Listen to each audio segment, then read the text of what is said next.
Ever wondered what Europe would be like if the Roman Empire never fell? Hmm. Well, buckle up, because we're about to take a deep dive with you into that very question. Get ready for some what-if history. It's a question that has fascinated historians and Yeah, armchair enthusiasts for centuries. exactly. And you've asked us to explore the factors that brought down the Western Roman Empire, especially the role of its bureaucracy. Okay. We'll look at, could it have been saved? What would a soft landing have looked like for Europe? Hmm. And get this. One of our sources even suggests a world without World War I and II if Rome had held on. A bold claim. Right. But it speaks to the enduring fascination with this period and Yeah. the ripple effects of such a powerful empire. So let's start with the basics. Okay. The fall of the Western Roman Empire wasn't a sudden event. No, It was a process that unfolded over centuries, right? absolutely. Yeah.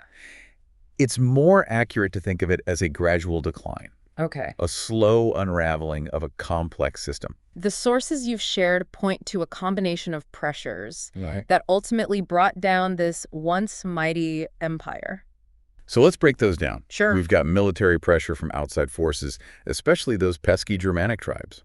Yes, those tribes played a significant role, Yeah. but it's crucial to remember they weren't the sole cause. Okay. Internal factors like economic instability, political turmoil, and social changes were also at play. Right. And then there's the bureaucracy, which is what you are particularly interested in for this deep dive. Yeah. You've mentioned that the sources highlight how a strong bureaucracy was initially a pillar of Roman power, Yes. but how it became increasingly strained, especially in the West. It's fascinating, isn't it? The very system that helped Rome grow and administer its vast territories eventually became part of its undoing. So how did a system that was once so efficient become so dysfunctional? Right. What were the key factors that led to this bureaucratic decline, especially in the Western Roman Empire? Well, imagine you're trying to manage a vast empire stretching from Britain to North Africa Right. with a diverse population, countless cities, Wow. and a complex network of roads, aqueducts, Yeah. and military outposts. Okay. You need a robust system to collect taxes, Right. maintain order, enforce laws, Mhm. and distribute resources. Yeah. That's what the Roman bureaucracy was designed to do. So it's like the operating system of the entire empire. Exactly. But like any complex system, Uh-huh. it's vulnerable to stress and breakdown. Right. The sources highlight a number of factors that contributed to the decline of the Western Roman bureaucracy. Okay. One key factor was economic strain. Okay. High taxes and rampant inflation, Yeah. particularly in the later centuries, put immense pressure on the empire's finances. So it's like trying to run a household when your expenses keep rising Yeah. faster than your income. Precisely. And as the economy weakened, Yeah. it became increasingly difficult to attract and retain skilled bureaucrats. Right. Think about it. If you're a talented administrator, Yeah. are you going to choose a demanding, low-paying job in a crumbling empire Right. or seek opportunities elsewhere? Makes sense. Yeah. So a weak economy leads to a weaker bureaucracy, which further weakens the economy. A vicious cycle. It is. Did the sources mention any specific examples of how this played out? Absolutely. Okay. They discuss the increasing reliance on patronage in the Western Roman Empire. Oh, okay. Instead of appointing officials based on merit and competence, positions Mhm. were often filled through personal connections and loyalty. So it's like the old saying, it's not what you know, it's who you know. Right. But in this case, it sounds like it had devastating consequences for the empire. It certainly contributed to the inefficiency and corruption that plagued the Western Roman bureaucracy. Right. And to make matters worse, the Western Empire suffered major territorial losses in the 4th and 5th centuries, Yeah. such as the loss of North Africa to the Vandals. Okay. These losses had a ripple effect on the bureaucracy. How so? Well, North Africa, for example, was a crucial source of grain and tax revenue for Rome. Right. Losing those territories dealt a huge blow to the Western Empire's finances, I see. further weakening its ability to maintain a functioning bureaucracy and central control. So it's like losing a vital organ, weakening the entire body. Yeah. So we're seeing this convergence of economic woes, bureaucratic inefficiency, Right. and military setbacks, Yeah. all contributing to the decline of the Western Roman Empire. Yes. But this brings up an interesting question. Okay. If the Western Roman Empire was struggling so much, Mm-hmm. how did the Eastern Roman Empire, also known as Byzantium, Right. managed to survive for centuries longer. That's one of the big what-ifs of history. Yeah. The sources you've shared offer some compelling insights Uh, into why the East endured while the West collapsed. all right. A key factor is the difference in their bureaucratic structures. Okay. The Eastern Roman Empire had a more centralized and professional bureaucracy, which proved more resilient in the face of challenges. So it wasn't just about luck or geography. It sounds like the East had a more robust operating system for Yeah, managing its affairs. exactly. They had a strong emperor and a powerful court that maintained control, Yeah. something that was often lacking in the fragmented political landscape of the West. Right. And their economy was more stable, allowing them to finance a larger and more skilled bureaucracy. Makes sense. Plus, they had a more strategic location. In what way? Byzantium controlled key trade routes and wealthy provinces, and its capital, Constantinople, was a strategically located and heavily fortified city. Wow. This gave them a significant advantage in terms of resources and defensibility. Okay. Remember, the Western Roman Empire was constantly under pressure from Germanic tribes pushing in from the north and east. Right. The Eastern Empire faced similar threats, Yeah. but they were better equipped to handle them, I see. in part due to their more effective bureaucracy. So it sounds like having a strong, centralized... An efficient bureaucracy was a key factor in Byzantium's survival, Absolutely. whereas the Western Roman Empire, with its weakening bureaucracy, was less able to adapt and respond to the challenges it faced. That's a great way to put it. Yeah, A strong bureaucracy acted as a kind of immune system for the Eastern Roman Empire, interesting. helping it to fend off threats and adapt to changing circumstances. Okay. Yeah. So we've established that a weak and increasingly dysfunctional bureaucracy was a major contributing factor to the decline of the Western Roman Empire, but was the fall inevitable? Could different decisions, particularly those related to the bureaucracy, have led to a different outcome? That's where things get really interesting. The sources you've provided delve into some intriguing what-if scenarios, exploring alternative paths that West Rome could have taken.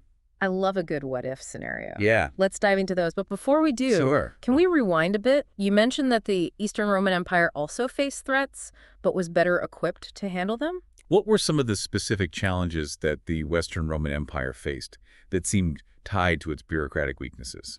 The sources highlight several key events and decisions that seem directly or indirectly linked to the bureaucratic issues we've discussed.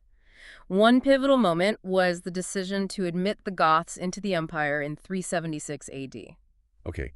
Remind me about the Goths. Yeah. Why were they trying to enter the Roman Empire in the first place? The Goths were a Germanic people who were being pushed westward by the Huns, a nomadic group from Central Asia. Okay. They sought refuge within the Roman Empire, hoping for protection and a place to settle. So it was basically a refugee crisis. Exactly. And like many refugee crises throughout history, Yeah. it put immense strain on the resources and administrative capacity of the host empire. Now, admitting the Goths might have seemed like a humanitarian gesture at the time, Right. but it proved to be a disastrous decision for the Western Roman Empire. The sources suggest that the bureaucracy, already weakened by the issues we've discussed, was simply unable to effectively manage the integration of such a large and desperate population. So instead of a smooth integration, things went sideways. Yes, tensions flared between the Goths and Roman officials, leading to conflict and rebellion. This culminated in the Battle of Adrianople in 378 AD, where a Roman army led by the Emperor Valens himself was decisively defeated by the Goths. Wow, the emperor was killed in battle. That must have been a major blow to the Western Roman Empire's prestige and authority. This sounds like a prime example of how a weakened bureaucracy struggling to handle a crisis can have catastrophic consequences. Precisely, and the sources point to other decisions that further weakened the Western Roman Empire, many of which can be linked to bureaucratic failings. Like what? Well, there's a division of the empire in 395 AD when Emperor Theodosius had divided the empire between his two sons. This division, while intended to improve administration, actually weakened the West by splitting its resources and leadership. Divide and conquer, except in this case it seems like Rome divided itself. Right. And then there was the failure to stop the crossing of the Rhine River in 406-407 AD, which allowed a massive influx of Germanic tribes into Gaul, modern-day France. This event is often seen as a turning point in the decline of the Western Roman Empire. I imagine a weakened bureaucracy would have struggled to muster the resources and manpower to effectively defend the Rhine frontier. That's the argument the sources make. They suggest that a more robust and efficient bureaucracy might have been able to maintain a stronger military presence on the Rhine, preventing or at least delaying such a catastrophic breach. Okay, so we've got the Goths, the division of the empire, and the Rhine crossing all major setbacks that can be linked to bureaucratic weaknesses. Were there any other key decisions that stand out? Yes, the loss of North Africa to the Vandals in 439 AD was a devastating blow to the Western Roman Empire. Not only did it mean the loss of a vital grain-producing region, Right. but it also deprived the empire of crucial tax revenue. And I'm guessing that further crippled the already struggling bureaucracy, making it even harder to respond to crises. Exactly. These are just a few examples of how a weakened bureaucracy contributed to the decline of the Western Roman Empire.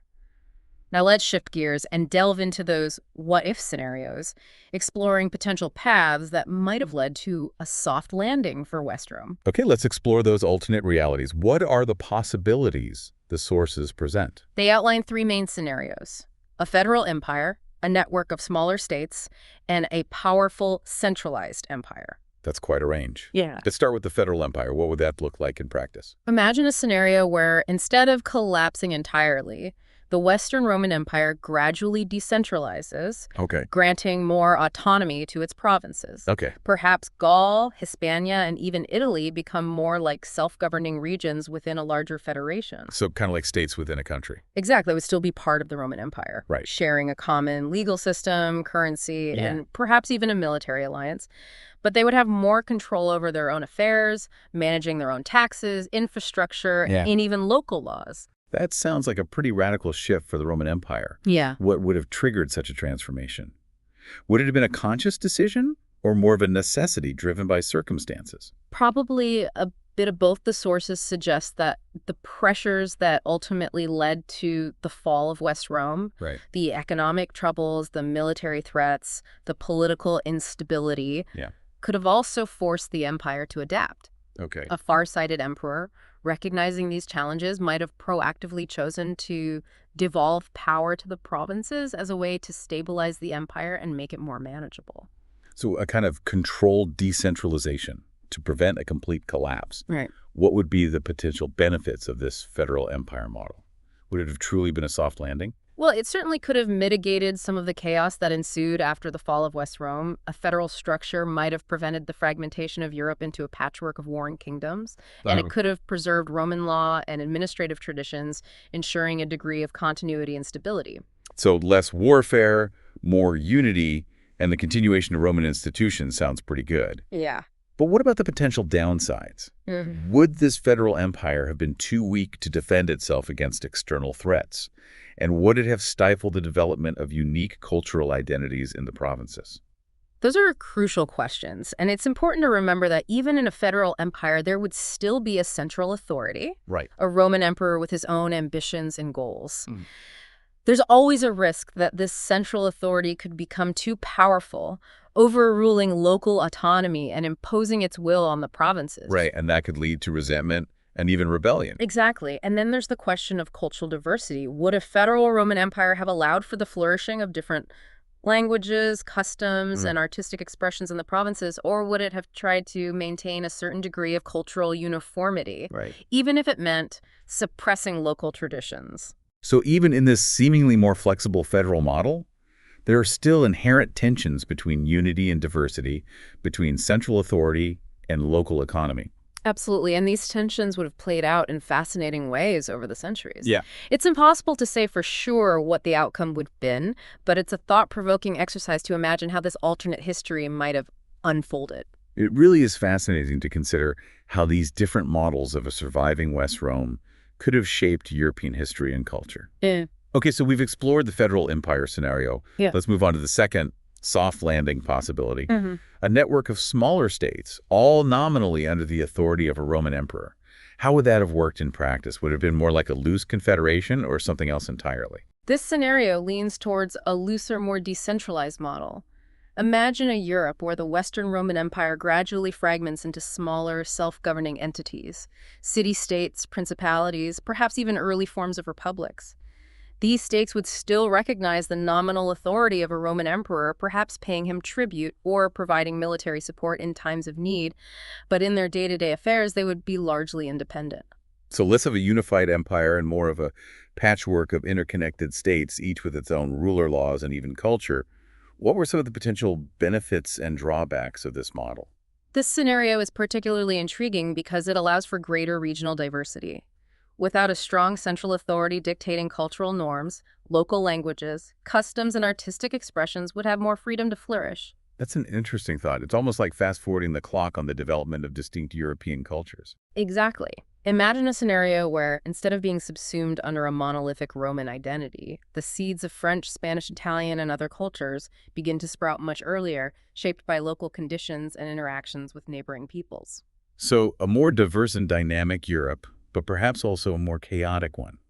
With so many independent actors, wouldn't there be a greater risk of conflict and instability? There's definitely that possibility. A network of smaller states would lack the overarching structure and authority of a unified empire.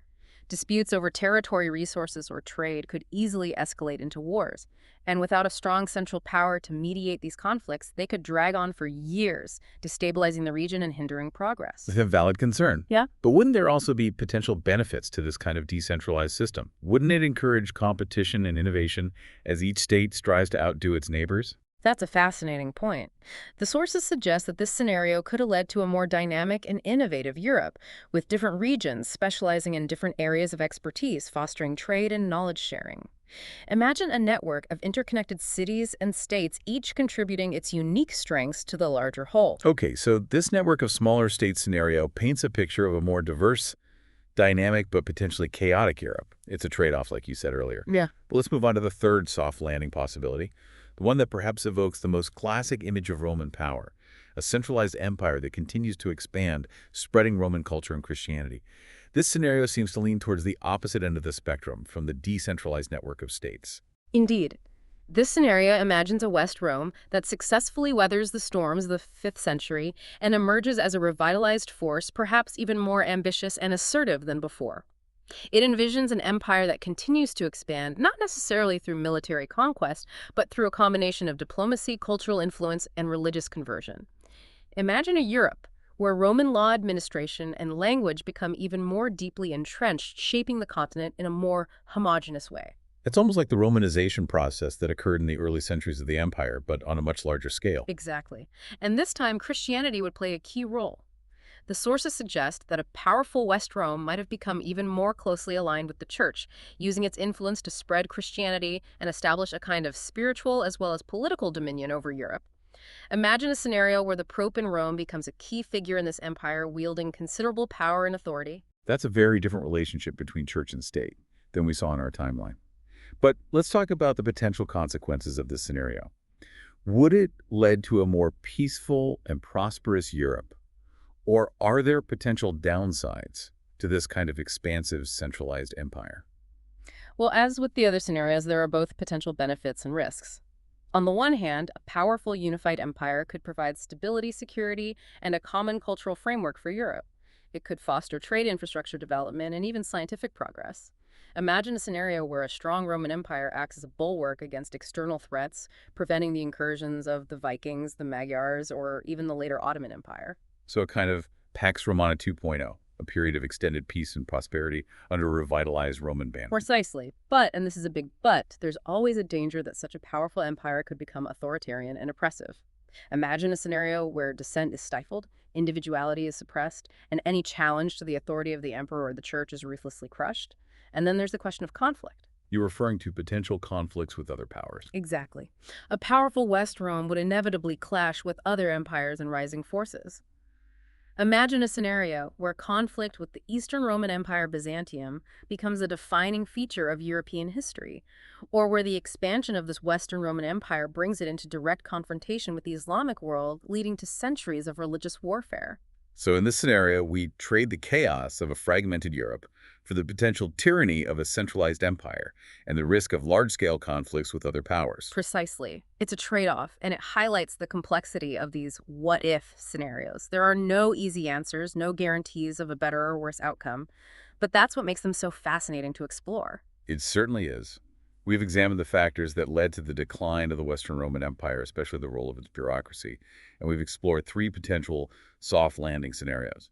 It's clear that the fall of Rome wasn't inevitable. It was a result of a complex interplay of factors, many of which could have been mitigated or perhaps even avoided altogether. Exactly. And while we can't change the past, exploring these what-if scenarios encourages us to think critically about history, to recognize the power of human choices, and to appreciate the fragility of even the most powerful empires.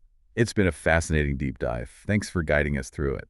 It's been a pleasure. Keep questioning, keep exploring, and keep imagining all the worlds that might have been. Thanks for joining us for this deep dive. We'll catch you on the next one where we'll tackle another stack of fascinating sources just for you.